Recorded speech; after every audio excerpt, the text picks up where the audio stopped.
Hello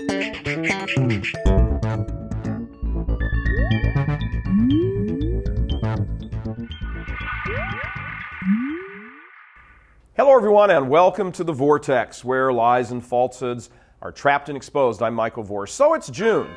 Hear all those wedding bells pealing out in Catholic churches all across America? Hear them all? Of course you don't. That's because they are fading away. More on that in a moment. Here in The Vortex, we spend a great deal of time focusing on the wreckage that has taken place in the church in the past 50 years or so. We do this for a number of reasons. One is to make people aware of it, because surprisingly, many Catholics really don't have a clue about the extent of the carnage. Secondly, once people have information, they can now begin to understand what's going on and begin to see things in context.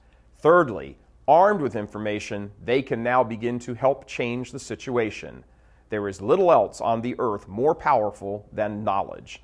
This is precisely why evil forces try to control knowledge. One very good example of our second point, that having knowledge helps you now begin to understand things in context, let's look at a specific issue: Catholic marriages. More precisely, the rapidly dropping rate of Catholic marriages.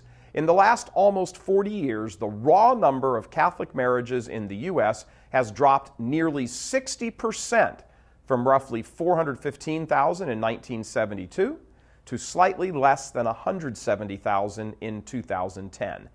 That is dramatic. But wait, there's more. When you factor in that the Catholic population in the U.S. has actually increased by 17 million over those same nearly 40 years, the picture becomes that of a nuclear meltdown. And by the way, as a sidebar, the reason the Catholic population has increased has nothing to do with weak and pitiful efforts on the part of church leaders to convert people to the faith. It has everything to do with immigration, period. Now, when you factor in the increased raw number of Catholics, what emerges is a devastating free fall in the rate of Catholic marriages. In 1972, the rate of Catholic marriages was 8.6 for every 1,000 Catholics.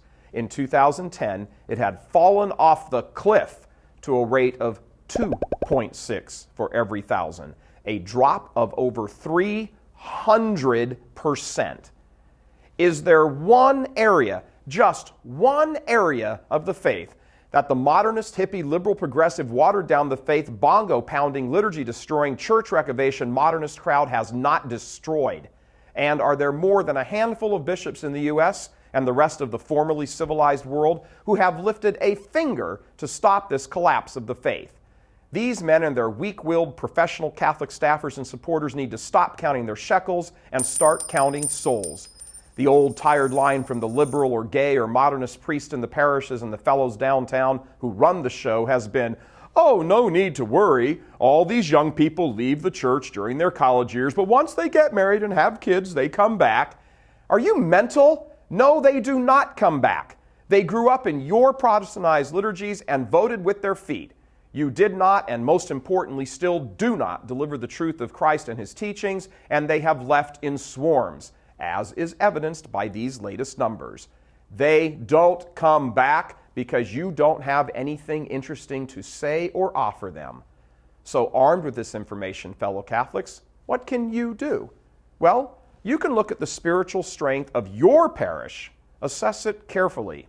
Is it all about social justice and welcoming the inclusive crowd with projector screens in the sanctuary and administered by a less than ideal model of masculinity priest who shares leadership with a team of old angry women's libbers? Or is it about sermons where you are fed by a priest who loves Christ and understands that there is a battle for the immortal souls before him, who ensure that the liturgy is reverent and pious, who wants as little to do with a parish council as possible? I'll lay money on the proposition that these parishes do not have a shortage of weddings or baptisms or confirmations, and certainly not confessions. The money-counting clergy and staff of the professional Catholics who sit atop many dioceses are going to have a rude awakening in a few years when they pass the collection plate to take up the annual appeal for retired clergy. They'll trot out the old unhabited nun who will appeal to the fact that they taught you in your youth and that Father Harry Heterodox served as a priest for the past 50 years. They'll leave out the truth of exactly who he was serving, and they'll ask for money. Problem is, there won't be any Catholic couples to throw money in their plates because there won't be any Catholic couples.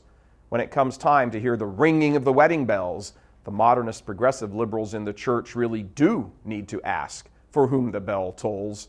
It tolls for them. God love you. I'm Michael Voris.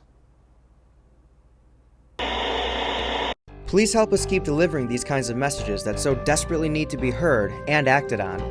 Join RealCatholicTV.com today as a premium subscriber. Become immersed in the faith established by Jesus Christ. The Catholic Church is the only hope against evil because that is its God-given mission. As our Lord said, apart from me, you can do nothing. Join RealCatholicTV.com today as a premium subscriber and come to learn and love Christ more deeply.